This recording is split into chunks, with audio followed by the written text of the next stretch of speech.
Baik Bapak Ibu yang kami hormati, kali ini kita akan membahas tentang SKP guru, yaitu sasaran kerja pegawai guru. SKP sendiri pengertiannya adalah rencana kerja dan target yang akan dicapai oleh seorang pegawai dalam kurun waktu 1 tahun. Bisa dikatakan pula bahwa SKP ini adalah kontrak antara seorang guru dengan kepala sekolahnya yang akan dicapai selama 1 tahun. Oleh karena itu, pembuatan SKP ini di awal bulan Januari dan penilaiannya sampai dengan akhir bulan Desember setiap tahunnya. Baik, untuk prinsip dalam penyusunan atau pembuatan SKP ini ada 5, yaitu yang pertama jelas, yang kedua terukur, kemudian relevan, yang keempat dapat dicapai, dan yang kelima ada target waktunya. Baik, SKP itu sendiri terdiri dari 4 bagian. Bagian yang pertama adalah SKP sebagai rencana. Bagian yang kedua adalah penilaian capaian SKP. Yang ketiga adalah perilaku kerja. Dan yang keempat adalah prestasi kerja. Kita bahas satu persatu. Yang pertama adalah SKP sebagai rencana. Ini ada 3 unsur. Yang pertama adalah kegiatan atau tugas atau jabatan. Kemudian yang kedua adalah angka kredit, dan yang ketiga adalah target. Untuk kegiatan tugas atau jabatan ini ada 2 unsur. Unsur yang pertama adalah unsur utama. Ini terdiri dari pendidikan yang linear dengan tugas pokoknya. Yang kedua, kegiatan pembelajaran mulai dari perencanaan, pelaksanaan, dan penilaian pembelajaran.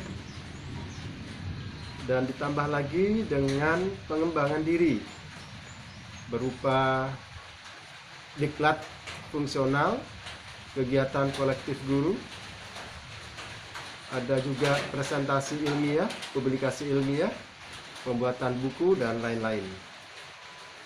Berikutnya adalah unsur penunjang.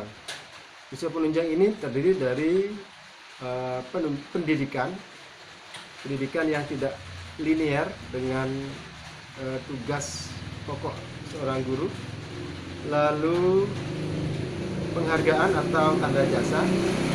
Yang ketiga, kegiatan pendukung seperti tugas-tugas untuk menjadi pengawas dalam ujian, menjadi panitia dalam suatu kegiatan yang terkait dengan pembelajaran, kemudian pembinaan ekstrakurikuler, lalu keterlibatan dalam organisasi, dan sebagainya. Untuk bagi guru yang punya tugas tambahan, tentu nanti ada unsur lagi, yaitu unsur tugas tambahan. Yang berikutnya untuk angka kredit. Angka kredit ini sudah ditentukan tentunya sesuai dengan Permenpan RB nomor 16 tahun 2009. Lalu yang target, untuk unsur target, maka di situ ada target kualitas output, kemudian kualitas mutu, kemudian mutu, dan biaya. Ini harus diisi semuanya dalam pembuatan SKP sebagai sebuah rencana. Kemudian bagian yang kedua dalam SKP itu sendiri adalah penilaian capaian SKP. Penilaian capaian ini sebenarnya adalah menyandingkan antara SKP sebagai rencana dengan realitas. Lalu di kolom berikutnya adalah nilai capaiannya. Maka dari 3 unsur tadi, jadi mulai dari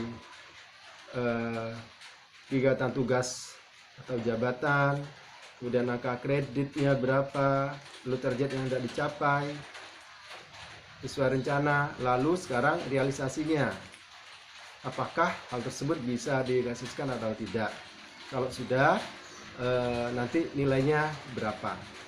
Maka setelah disandingkan, nanti di kolom berikutnya akan ketemu nilainya, nilai capaiannya. Baik, yang berikutnya adalah bagian yang ketiga dari SKP, yaitu perilaku kerja. Untuk perilaku kerja, ini ada 6 unsur yang dinilai, yaitu nilai orientasi pelayanan, lalu integritas, komitmen, disiplin, kerjasama, dan kepemimpinan. Dari ke-6 ini ada kriteria-kriteria. Misalnya, kalau sifat-sifat itu selalu muncul dari seorang guru dalam setiap kegiatan atau pelaksanaan tugas yang dia lakukan, maka nilainya sangat baik. Kemudian apabila hanya sering saja, sering muncul, maka nilainya adalah baik. Yang kadang-kadang muncul, kadang-kadang tidak, maka ini nilainya adalah cukup. Tapi lebih banyak, kalau lebih banyak tidak munculnya daripada munculnya, maka nilainya adalah kurang. Dan kurang dari itu kita sebut dengan buruk. Maka dalam penentuan nilai, baik dalam penilaian capaian SKP tadi, maupun dalam penilaian perilaku kerja, maupun nanti ada satu lagi yaitu prestasi pegawai, kriterianya adalah sebagai berikut. Untuk nilai 91 sampai 100 itu sebutannya adalah sangat baik. Untuk nilai 76 sampai 90 itu nilainya baik. Nilai 61 sampai 75 sebutannya adalah cukup. Lalu untuk nilai 51 sampai 60 itu sebutannya adalah kurang. Dan kurang dari 51 nilainya adalah buruk. Baik, sekarang kita masuk pada bagian yang terakhir, yaitu prestasi kerja. Prestasi kerja ini merupakan gabungan dari capaian SKP yang tadi sudah dibahas dengan perilaku kerja. Masing-masing punya porsi. Untuk capaian SKP ini mendapatkan porsi 60%, sedangkan perilaku kerja 40%. Maka setelah ditambahkan antara capaian SKP dengan perilaku kerja dijumlahkan, lalu dimasukkan ke dalam kriteria seperti pada nilai-nilai tersebut. Nanti ada sebutannya, apakah prestasi guru tersebut termasuk sangat baik, baik, cukup, kurang, atau buruk. Demikian, mudah-mudahan menjadi jelas buat kita tentang SKP.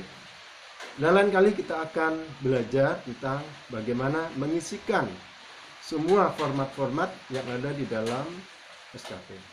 Sampai jumpa lagi.